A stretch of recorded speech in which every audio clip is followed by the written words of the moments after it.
अरुणाचल में तनाव के बीच भारत और चीन एक साथ बैठेंगे और इसी बीच शी जिनपिंग भारत भी आएंगे।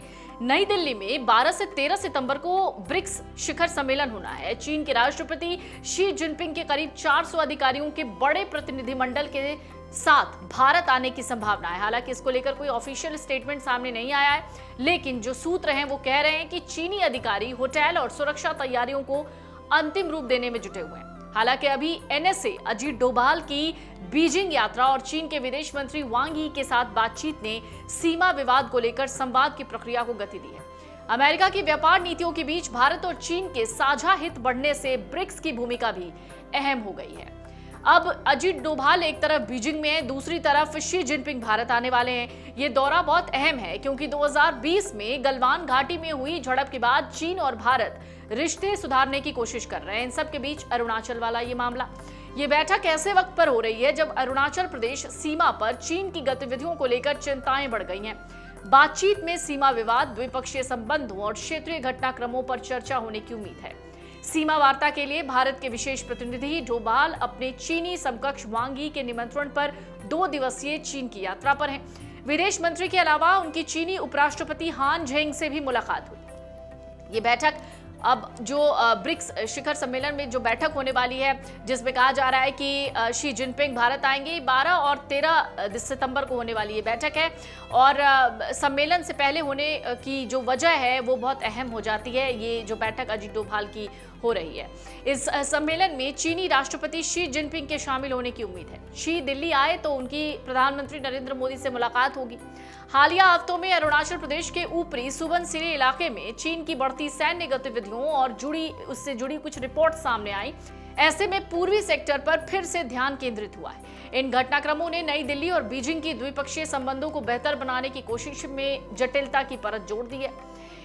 इस पर भी बीजिंग में चर्चा की उम्मीद है। सूत्रों के मुताबिक भारत और चीन के अधिकारी ब्रिक्स सम्मेलन का इस्तेमाल लंबे समय से चले आ रहे सीमा और क्षेत्रीय सुरक्षा संबंधी मतभेदों को संभालने और आपसी सहयोग बढ़ाने के रास्ते तलाशने के लिए कर सकते हैं। हालांकि शी की यात्रा की अंतिम योजना और प्रधानमंत्री मोदी के साथ संभावित द्विपक्षीय बैठक का एजेंडा अभी तय नहीं हुआ है, इसलिए ये साफ नहीं है कि दोनों नेताओं की मुलाकात होने पर किन मुद्दों पर बातचीत होगी।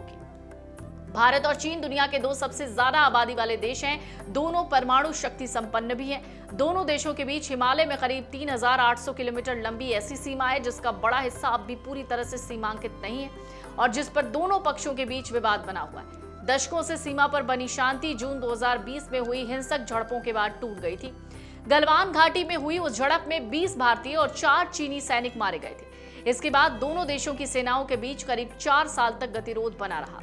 तो क्या भारत चीन के रिश्तों में जमी बर्फ धीरे धीरे पिघल रही है? तनाव के बावजूद हाल के ही वर्षों में दोनों देशों ने राजनयिक जुड़ाव को फिर से मजबूत करने की कोशिश की है। भारतीय प्रधानमंत्री नरेंद्र मोदी ने 7 सालों में पहली बार पिछले साल चीन का दौरा किया। वहीं दोनों पक्षों के अधिकारियों ने सीमा संबंधी तनाव को मैनेज करने और कम्युनिकेशन बढ़ाने के लिए कई दौर की बातचीत की। ब्रिक्स शिखर सम्मेलन से ठीक पहले भारत के राष्ट्रीय सुरक्षा सलाहकार एनएसए अजीत डोभाल ने बीजिंग की यात्रा की है और चीनी विदेश मंत्री वांग यी के साथ चर्चा भी होनी है। माना जा रहा है इन चर्चाओं में सीमा विवाद प्रमुख है और ये मुद्दा शामिल होगा। ऐसे में अगर शी जिनपिंग भारत आते हैं तो दोनों सरकारों को बातचीत की कड़ी को और मजबूत करने और मतभेदों को खत्म करने का एक बड़ा मौका मिल जाएगा। इन सब के बीच सीमा विवाद को लेकर विदेश मंत्री एस जयशंकर ने 22 अगस्त को कहा था कि चीन के साथ अच्छे संबंधों के लिए सीमावर्ती इलाकों में शांति और स्थिरता जरूरी है। उनका ये बयान ऐसे वक्त में आया था जब अरुणाचल प्रदेश के ऊपरी सुबनसिरी इलाके में चीनी सैनिकों के आक्रामक रवैये की खबर आई थी। जयशंकर ने कहा था कि मुझे लगता है कि हमने 2020 की गर्मियों और 2024 की ठंड के बीच एक बहुत बुरे दौर का सामना किया और ये मुख्य रूप से सीमावर्ती इलाकों की स्थिति का नतीजा था।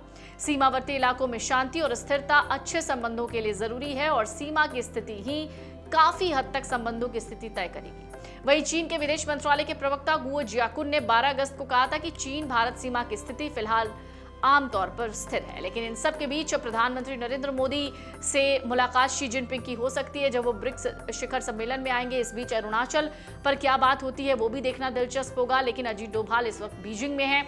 खुलकर और भी बातें धीरे धीरे सामने आएंगी। इसी प्रकार की वीडियोस देखने के लिए हमें सब्सक्राइब करना ना भूलें और एस्ट्रोलॉजी से जुड़ी लेटेस्ट जानकारी के लिए डाउनलोड करें माई ज्योतिष ऐप। इसी प्रकार की वीडियोस देखने के लिए हमें सब्सक्राइब करना ना भूलें और एस्ट्रोलॉजी से जुड़ी लेटेस्ट जानकारी के लिए डाउनलोड करें माई ज्योतिष ऐप।